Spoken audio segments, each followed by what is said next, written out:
ዛሬ ደግሞ ይዤላችሁ የቀረብኩት በአንድ ትልቅ እርባታ ላይ ያሉ የሚደልቡ በሬዎች ከገቡ በኋላ የምናደርገውን የሕክምና ክትትል ምን ይመስላል። ብዙ ጊዜ እንደምነግራችሁ በሬዎች እንደገቡ የተለያዩ አንቲኤልሜንቲኮች፣ አንቲቢዮቲኮች፣ ቫይታሚኖችን መስጠት አለብን። ቫይታሚኖች ስንሰጥ ደግሞ ኤሌክትሮላይታቸው በጣም ከፍ ያሉ እንደዚህ፣ አንቲቢዮቲኮችም ደግሞ ስንሰጥ እንደዚህ ብሮድ ስፔክትረማቸው ለምሳሌ አሁን የምሰጠው ፔኒስትሪፕ ነው። በኪሎ ልክ ይሄ በሬ ስንት ይመዝናል? 350 ኪሎ ግራም ይመዝናል። የውስጥ ጥገኛ ማስወገጃ መድኃኒቶችን እሰጣለሁ። እነዚህ ነገሮች ለምንድን ነው የሚጠቅሙት ነው? በአብዛኛው ጊዜ በእኛ ሀገር እንደምታውቁት በሬዎች ስንገዛ ከገበያ ነው። ስለዚህ ገበያ ላይ ያለን መረጃ የለንም። ምን ሕክምና ወሰደ፣ ምን አይነት የውስጥ ጥገኛ ማስወገጃ መድኃኒት ወሰደ፣ በሽታ መተላለፍ አለ ወይ? ለምሳሌ እንደ ቲቪ፣ እንደ ብሩሴሎሲስ፣ እንደ ቴፕወርም እና ራውንድ ወርም ያሉ በሽታዎች በጣም ይተላለፋሉ። በአብዛኛው ደግሞ እኛ ሀገር ይህ ጥሬ ስጋ የተለመደ ነው። ጥሩ ባህል አይደለም፣ ግን በቃ አለ። ስለዚህ እነዚህ ነገሮችን በአንትራክስ የሚመጡ ባሲለስ አንትራክስ በጣም ገዳይ እነዚህ በሽታዎቹን ለመከላከል ስንል እነዚህ መድኃኒቶች የግዴታ በሬዎቹ እንደገቡ መስጠት አለብን። እዚህ ላይ ማየት ያለብን ለሚቀጥለው 2 ቀን ከሰጠናቸው በቂ ነው። ግን ለምንድን ነው ይሄ አስፈላጊነቱ? ሰውነታቸው ድካም ላይ ስለነበረ፣ ረሃብ ላይ ስለነበረ፣ ረዥም መንገድ ሄደው ስለነበሩ ይጎዳሉ። አያችሁት አሁን በሬው እንዴት እንደሚወድቅ እንዴት እንደሚነሳ። አንደኛ የነበረበት አካባቢ ሕክምና አይሰጥም፣ እኛን አያውቅንም። ክራሽ ውስጥ በደንብ አስገብተን ጥሩ ሕክምና ለበሬዎች መስጠት መቻል አለብን። ይህን ስናደርግ ነው የበሬዎች እንክብካቤ ከተላላፊ በሽታ ነፃ የምንሆነው። አለበለዚያ ምን ይሆናሉ? ብዙ ጊዜ እነዚህ ዞኖቲክ የምንላቸው በሽታዎች ወደ እርባታው አካባቢ መጥተው ብዙ ሰዎችን ይጎዳሉ። ብዙ ሰዎች ተጠቂ ይሆናሉ የበሽታ። ያ ደግሞ በሀገራችን ኢትዮጵያ ያለውን የበሽታ ይሄ ስርጭት በከፍተኛ ሁኔታ ይጎደዋል ማህበረሰቡን። ያ እንዳይከሰት በሬዎች እንደገቡ እነዚህን ሕክምናዎች እንሰጣቸዋለን። ይሄ ለበሬዎቹም ጥሩ ነው፣ ለሰውም ጥሩ ነው። ስለዚህ አሁን እየሰጠው ያሉት ቫይታሚኖችን እሰጣቸዋለሁ፣ አንቲቢዮቲኮችን እሰጣለሁ፣ አንቲሄልሜንቲኮችን እሰጣለሁ። በተለይ አንቲሄልሜንቲክ ላይ ብዙ ጊዜ ጉበት ላይ፣ ኩላሊት ላይ፣ አንጀት ላይ፣ ሆድ ዕቃ፣ ሳምባ ላይ ያሉትን ትላትሎች በሙሉ ማስወገድ የሚችሉ የተለያዩ ኪኒኖችን መስጠት መቻል አለብን። ያንን ስናረግ ነው እንስሶቻችን በቀላሉ ጤንነታቸው የተጠበቀ የሚሆነው። በምንፈልገው መልክም ቶሎ ተቀይረው ገንዘብ ልናገኝ የምንችለው። ስለዚህ በሬዎችን ስንገዛ ከየት መግዛት አለብን? ገበያዎችን ማጥናት አለብን። የምንሄድበት አካባቢ ላይ የበሽታ ስርጭት አለ ወይ ወይስ የለም? ዋጋ መሰረት ማድረግ አለብን። ከመጀመሪያው ገና በሬዎችን ስንገዛ ጥንቃቄ ማድረግ ያለብን ምንድነው? ዋጋ ነው የመጀመሪያ ትርፋችን። ከዛ በኋላ ደግሞ እንስሳው ሲመጣ ውጫዊ ሁኔታውን እናያለን። ለሀጭ አለ ወይ? አተነፋፈስ ስርዓቱ ጥሩ ነው ወይ? አይኖቹ ላይ እበት አለ ወይ? ይደማል ወይ? ሲጸዳዳ እበቱ ላይ፣ ሽንቱ ላይ ደም አለ ወይ? ምክንያቱም እነዚህ መዥገር ወለድ በሽታዎች በጣም አደጋ ናቸው። ስለዚህ በእነዚህ የሚመጣ የጤና ችግር አለ። ይሄ እንዳይሆን ጥንቃቄ ማድረግ አለብን። በተለይ እዚህ አብረውን የሚይዙ ሰዎች የጤና ችግር እንዳይገጥማቸው፣ ምክንያቱም ጓንት መከላከያ እናደረግም እኛም እነሱም ጉዳት አለ፣ መመታት፣ ያ ነገር ሁላ እንዳይከሰት የመጀመሪያው ጥንቃቄ ማድረግ አለብን። ከእንስሳ ወደ ሰው የሚተላለፉ በሽታዎች እንደ አንድ ሀገር እንደ ኢትዮጵያ ያሉ ሀገራት ላይ ከፍተኛ ነው። ስለዚህ የማህበረሰብን ጤንነት መጠበቅ ስላለብን በሬዎቹን እንደገዙ ቶሎ ማከም አለብን። ስናክማቸው ምን ይሆናል? አንደኛ የበሽታው ስርጭት በቀላሉ ይገታል። ሁለተኛ በሬዎቻችን አይሞቱም።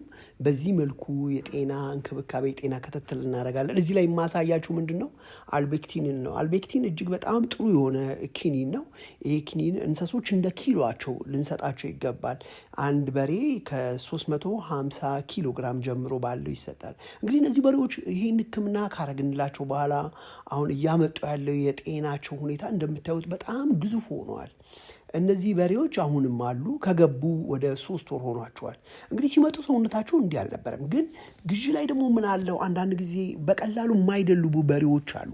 ቆዳቸው ደረቅ የሆነ የተለያየ የጤና ችግር ያለባቸው፣ እድሜያቸው ገፋ ያለ። እነዚህ በሬዎች እኔ እስከነበርኩበት ጊዜ ድረስ 3 ወር ሆኗቸዋል። ከ3 ወር በኋላ እንግዲህ በጣም ጥሩ ውጤት አምጥተዋል። እንደምታዩቸው ኪሎቸው፣ የጡንቻቸው አቀማመጥ፣ ከኋላ ያላቸው ከጭራቸው መደዳ ያለው የሽንጣቸው ሻኛቸው፣ ይሄ ሆድ ዕቃቸው፣ ጎናቸው አይታይም። ይሄ በጣም ተለፍቶ ነው የመጣው። በየቀኑ የተደረገ ክትትል ነው። ለዚህ ነው ሰዎች አንድን እርባታ ማቋቋም ስንፈልግ አንድን እርባታ ማድለቢያ መክፈት ስንፈልግ ገንዘባችንን ለግንባታ የምናደርገውን ገንዘብ ማባከን ማውጣት ብቻ ሳይሆን ጥሩ ባለሙያ፣ ጥሩ የምክር አገልግሎት፣ ጥሩ ሕክምና የሚሰጥ ጥሩ የአመጋገብ ስርዓት። በሬዎች እንደ ክብደታቸው መብላት አለባቸው። ያ ማለት ግን 350 ኪሎ ግራም የሚመዝን በሬ 35 ኪሎ ግራም ማብላት የለብንም። ለዛ ነው የትላትል ማስወገጃ መድኃኒቶችን ቀድመን የምንሰጣቸው። እነዚህ የትላትል ማስወገጃ መድኃኒቶችን ቀድመን ካልሰጠናቸው በበሬዎቹ አካል ውስጥ ልባቸው ላይ፣ ሳምባ ላይ፣ ኩላሊት ላይ ያሉት ትላትሎች የምናበላቸው ምግቦች በሙሉ ስለሚሻሟቸው በሬዎቹ የሚፈለገውን ለውጥ አያመጡም።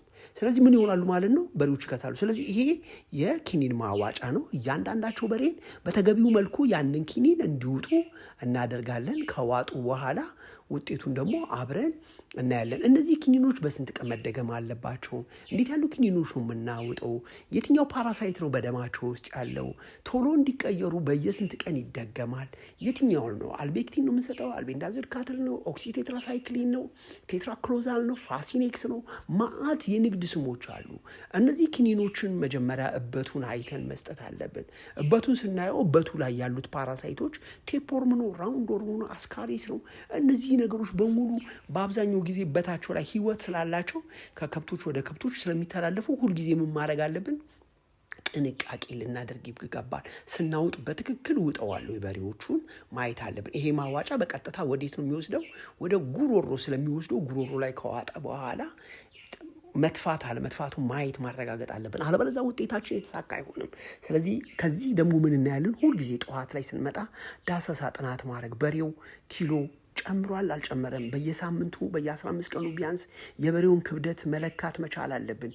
የበላው ምግብ ሞላሰስ አለው፣ ሳይሌጅ አለው፣ ራፊጅ አለው፣ ገለባው ተመችቶታል። ብዙ ጊዜ ከብቶች ገለባን በሚበሉበት ወቅት ሰውነታቸው ውስጥ አይፈጭም።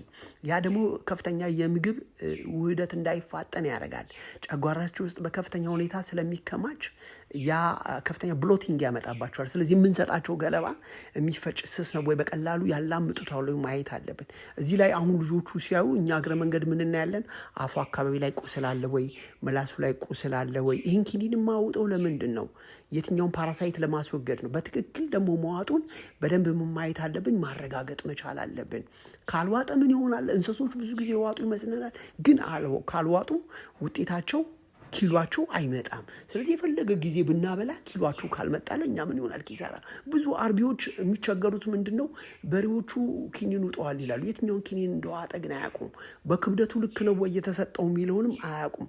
ስለዚህ የባለሙያ የምክር አገልግሎት የትኛውን መድኃኒት መስጠት አለብን፣ በሳምንት ምን ያህል ኪሎ ማምጣት አለበት፣ አንድ በሬ ከገባበት ቀን ጀምሮ ስንት ኪሎ ራፌጅ መብላት አለበት፣ ስንት ኪሎ ሞላሰስ መጠጣት አለበት። ሞላሰስ በፈሳሽም ይሰጣል፣ በምግብ መልክ እየተቀላቀለ ይሰጣል። ስለዚህ እነዚህ ነገሮች ስንሰጥ ስንት ኪሎ መውሰድ አለበት የሚለው በጣም ከኛ የምንፈልገው አስፈላጊ ነገር ነው። እንሰጣቸው አንደኛ ኃይል ሰጪ ምግቦችን እንሰጣለን። እንደ በቆሎ፣ እንደ ገብስ፣ እንደ ማሽላ ያሉትንም እንሰጣለን። የሸንኮራ አገዳም እንሰጣቸዋል። በተለይ ፕሮቲን ደግሞ ያላቸው ነገሮች የኑግ ቅርፊት ይሰጣል፣ የሱፍ ቅርፊት ይሰጣል፣ አተር፣ የባቄላ ቅርፊት ይሰጣል። ቅድም እንዳልኳችሁ ደግሞ ይሄ ደረቅ ሳር ዋናውን፣ ከዛ ደግሞ አረንጓዴ ሳር ይሰጣቸዋል። በተለይ ማዕድን ደግሞ በጣም ወሳኝ ነው። ኪኒን እያዋጥናቸው የተለያዩ መድኃኒቶችን እየሰጠን ግን የተገነቡ ጠቃሚ ነገሮችን ምግቦችን ካልሰጠናቸው ሰውነታቸው ምን ይሆናል? መድኃኒቱ በራሱ ይጎዳቸዋል። ስለዚህ የቀን አመጋገባችን ምን መምሰል አለበት? አንድ በሬ 300 ኪሎ ግራም ለሚመዝን በሬ በቀን ምን ያህል መስጠት አለብን? የምሳሌ እህል ከሆነ ከ4 ኪሎ እስከ 6 ኪሎ ግራም በቀን ልንሰጠው ይገባል። የፕሮቲን መጠኑ ደግሞ በቀን የምንሰጠው ምን ያህል መሆን አለበት? በደንብ ተለክቶ ተዘጋጅቶ ከ1 ኪሎ እስከ 2 ኪሎ ግራም ድረስ መስጠት አለብን። በተለይ ደረቅ ሳር ላይ ምን መሆን አለበት? አንዳንድ በሬዎች ከ5 ኪሎ እስከ 7 ኪሎ ግራም ብቻ ሊበሉ ይችላሉ። ግን ኪሎቸው ሰውነታቸው እያደገ በሄደ ቁጥር እኛ ምን መስጠት አለብን? ሳሩን መጨመር መቻል አለብን። ሳሩን ስንጨምራችሁ ምን ይሆናል? ሰውነታችሁ ተጨማሪ እየጠየቀን ይሄዳል። ተጨማሪ እየጠየቀን ደግሞ ከሄደ ምን ይሆናል? ሰውነቱ እያደገ ነው ማለት ነው። ስለዚህ ሁልጊዜ ቅድም እንደነገርኳችሁ ምን መስጠት አለብን? ኪሎአቸውን ማየት አለብን። በየ15 ቀኑ መመዘን አለብን። ባበላሁት ልክ ይሄ በሬ እየተቀየረው ለምን አልተቀየረም? ለምንድን ነው ያልተቀየረው? ካልተቀየረ ለምንድን ነው ያልተቀየረው? ምግቡ አልተመቸውም ማለት ነው። ግን እዚህ ላይ አሁን በሬዎችን ስናያቸው እንደምታዩት በጣም ተቀይረዋል። ስለዚህ ሁልጊዜ ምን መስጠት አለብን? ስንመግባቸው የካልሲየም ፎስፈረስ ፎስፈረስ የማዕድን ያዙ ማዕድናትን በደንብ የያዙ ማግኔዥየም፣ ሰሊኒየም፣ ኮባልት፣ ዚንክ፣ ቫይታሚኖች ብዙ ጊዜ ሲሰጡ በፓውደር የሚሰጣሉ። በኢንጀክሽን ብቻ አይደለም፣ በፓውደር መልክ የሚሰጡ ቫይታሚኖች አሉ። እነዚህን ሁሉ በደንብ መስጠት መቻል አለብን። በተለይ ደግሞ ክብደታቸውን ሁልጊዜ መለካት አለብን። በሬዎች የተለያየ ተባይ እንዳያጠቃቸው ኪሎቸውን በደንብ በየ2 ሳምንቱ መመዘን አለብን ብዬ በነገርኳችሁ መሰረት ያንን በደንብ መተግበር። በተለይ በሬዎች አንዳንድ ጊዜ ልናይባቸው የምንችላችሁ ምንድነው እንደ ሳልሞኔላ፣ ይሄ ተቅማጥ ነገር ካለ ምን ሊመጣ ቻለ? ሳልሞኔላ በምን ምክንያት ሊመጣ ቻለ? ኢኮላይ ኢንፌክሽንም ካለ በምን ምክንያት ሊመጣ ቻለ? አንዳንድ ጊዜ በሬዎች ያስቀምጣቸዋል። ቀጭን ተቅማጥ አለ፣ ደም ተቅማጥ አለ። በምን ምክንያት እነዚህ ነገሮች ሊመጡ የቻሉት ብለን ቶሎ ውሳኔ ማግኘት መቻል አለብን። አለበለዚያ ምን ይሆናሉ? በሬዎቹ ተቅማጡ ከጎዳቸው ይሄ የምታዩት ሰውነታቸው በሙሉ እርግፍ ነው የሚለው።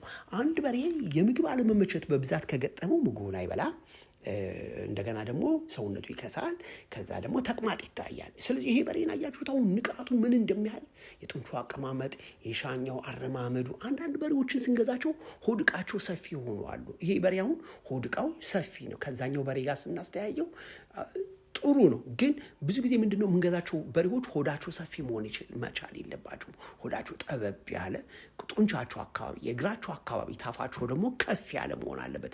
ምክንያቱም ብዙ ጊዜ የሚፈለገው ምንድነው ይሄ አሁን ከዛኛው በሬ በምን ይለያል? ሻኛው ትልቅ ነው፣ ሆዱ ደግሞ ሰፋ ያለ ነው። ያኛውን በሬ ደግሞ ቅድም ያያችሁት አይታችሁት ከሆነ ምኑ ነው? ጡንቻው በጣም ትላልቅ ነው፣ መስሎቹ በጣም ትላልቅ ናቸው። ብዙ ሰዎች የተለያየ ዝግጅት ሲኖራቸው ወደዛ ወደ አንተ ፋርም ላይ መጥተው መግዛት እንዲችሉ ከመጀመሪያ ጀምሮ የምናደርገው የበሬዎች አመጋገብ በደንብ ማየት አለብን። አመጋገብ በቀን ስንት መስጠት አለብኝ? ውጤታማ መሆነው 2 ስራን በመስራት ነው። አንድ የምግብ ብክነትን መከላከል፣ ሁለተኛ ደግሞ የምንሰጣቸው መኖ ለእንስሶች ህይወት አስፈላጊ ነው ወይ? በኢነርጂ የበለጸገ ነው ወይ? በፕሮቲን የበለጸገ ነው ወይ? በቫይታሚን የበለጸገ ነው ወይ? በካርቦሃይድሬት ይዘቱ የበለጸገ ነው ወይ? ይሄ ለምንድን ነው? አንደኛ ጡንቻ እንዲያገኙ፣ ሁለተኛ ደግሞ በሽታ እንኳን ቢመጣ በአጋጣሚ ምክንያት የሆነ ወረርሽኝ ቢመጣ መከላከል ይችላሉ። አያችሁ አሁን የሻኛው ምን እንደሚያህል። ይሄ አልጋው ከዳልጋው ጀምሮ ይቀርታ ዳልጋው ይሄ አንገቱ ዙሪያ አካባቢ ያሉት ስጋዎች በሙሉ እጅግ በጣም ብዙ ናቸው። ስለዚህ በሬዎቻችንን መመዘን አለብን። የምንለው ምንድን ነው? በሳምንት ምን ያህል ኪሎ አብርተነዋል? በሳምንት ደግሞ እንስሳው ኪሎ እየጨመረ በሄደ ቁጥር እኛ ስንት ኪሎ መጨመር መቻል አለብን የሚለው ከስራ ትኩረት ጋር አብረን አያይዘን የምንሰራው ስራ ነው። ስለዚህ እዚህ ላይ ማየት አለብን። ጠዋት ስንመጣ በሬዎቻችን ጤናማ እንቅስቃሴ ያላቸው፣ ሙቀታቸው ጥሩ ነው፣ ያመጋገባቸው ሁኔታ ጥሩ ነው፣ ያተነፋፈስ ስርዓታቸው ጥሩ ነው፣ ምላሳቸው ላይ ቁስለት አለ። አንድ በሬ ምግቡን አልበላ ካለ ምላሱ ላይ ቁስለት አለው የለውም የሚለው በጣም አተኩረን የምናየው ስራ ነው። ስለዚህ ሁልጊዜ ምን መስጠት አለብን ማለት ነው? የበሬዎችን የጤና ሁኔታ በደንብ መከታተል፣ ማየት፣ ማስተዋል። ይሄ ደግሞ ነገ ከነገ ወዲያ ለምንሰራው የእርባታ ስራ ውጤታማነት በጣም ያግዘናል። ስለዚህ በሬዎችን ከየት ነው የገዛናቸው? እዛ አካባቢ ላይ ብላክ ሊክ አለ፣ አንትራክስ አለ፣ ሌሎች በሽታዎች ሳሉ ለምንድን ነው በሬ ደም የሚሸናው? ደም የሚሸና ከሆነ በምን ምክንያት ነው ብዬ ማሰብ አለብኝ። ይህኛውንም በሬ እንዲው እንቅስቃሴው ሰውነታቸው ምን ያህል እንደደለበ ነው እስቲ። ይሄ በሬ አሁን ገና ከገባ በዛ ጊዜ ወደ 2 ወር ሆኖታል። ከሌሎቹ 3 ወር ሆናቸዋል። የሌላው ግንም 2 ወር ሆኗል። በጣም ጥሩ ለውጥ ነው ያላቸው። በሬዎችን ስለገዛን የግዴታ ስላበላናቸው አይደለም ኪሎአቸው ከፍ የሚለው። የመጀመሪያው ስራ ስናበላቸው ጤናቸው ጥሩ ይሆናል፣ ያተነፋፈስ ስርዓታቸው ጥሩ ይሆናል፣ በቀላሉ ቶሎ ይቀየራሉ። እዚህ ላይ እስኪ ይህኛውን በሬ እንዲያው ከኋላ በኩል ያለውን የሽንጦቹን አቀማመጥ፣ ሻኛውን እንቀመጥ። ሆድቃው አካባቢ ላይ ምንም አይነት የጎን አጥንቶቹ አይታዩም። እግሮቹን አይታችሁታል? ቀጭን ነው። እግሮቹ ምን ይሆናሉ ማለት ነው? ስጋው ወደ ላይ እየተሰባሰበ ይሄዳል ማለት ነው። ግን ይሄኛው በሬ ደግሞ ከሌሎቹ ቁመቱ አጠር ይላል። ስለዚህ በሬዎችን ስንገዛ እድሜያቸው ገና ከ2 ዓመት ተኩል እስከ 3 ዓመት የሆኑ ከዛም ደግሞ ፊዚካላቸው ቁመታቸው በጣም ከፍ ያሉ ነው መግዛት ያለብን። ያ ለምን ይጠቅማል? ብዙ ኪሎ እንዲሸከሙ ያደርጋል። ብዙ ጡንቻዎችን ደራርበው እንዲይዙ ያደርጋል። እንዲሁም ደግሞ ልጆቹ ሲሆኑ ጡንቻዎቻቸው ገና ስሶቹ ስለሆኑ በቀላሉ ይወፍራሉ። እዚህ ላይ የማየው ምንድን ነው? ሽንቱ ነው ያለው። ሽንቱ ላይ ጤናማ ሽንት ነው የሚሸናው። ምክንያቱም በተለያየ ጊዜ እንደነገርኳችሁ መዥገር ወለድ በሽታዎች ደም መሽናትን ያመጣሉ። ሬናል ሲስተም ችግሮች ደም መሽናትን ያመጣሉ። በሬዎች ደግሞ በክብደታቸው ልክ መሽናት ካልቻሉ ይሞታሉ። ስለዚህ ይሄ እንዳይከሰት ምን ማየት አለብን? ሽንታቸውን፣ እበታቸውን፣ አመጋገባቸውን፣ እነዚህ ነገሮች በሙሉ በደንብ በክትትል በጤናማ ሁኔታ እናያለን ማለት ነው። ይህ የሚተላለፍላችሁ ኃይሉ ነኝ የእንስሳት ሐኪም በበሬዎች ማድለብ ዙሪያ በእንስሳት እርባታ ዙሪያ ላይ ከፍተኛ የማማከር ስራን ስለምሰራ እንዲሁም ደግሞ የተለያዩ ስልጠናዎችን በበሬዎች ማድለብ ዙሪያ ላይ ለሚቀጥለው 4 ቀን የበሬዎች ማድለብ ስልጠናን ስለምንሰጥ ታች ባለ ስልኬ በኩል ደውላችሁ መታችሁ ስለ በሬዎች እንክብካቤና ስልጠና መሰልጠን ትችላላችሁ። እንዲሁም ደግሞ ትላልቅ የማድለቢያ ካላችሁ እንድናማክራችሁ ከፈለጋችሁ ታች ባለ ስልኬ በኩል ደውሉልኝ። ኃይሉ ነኝ የእንስሳት ሐኪም። ፕሮግራሙ ይጠቅማል ካላችሁ ለጓደኞቻችሁ ሼር አድርጉ። መልካም ጊዜ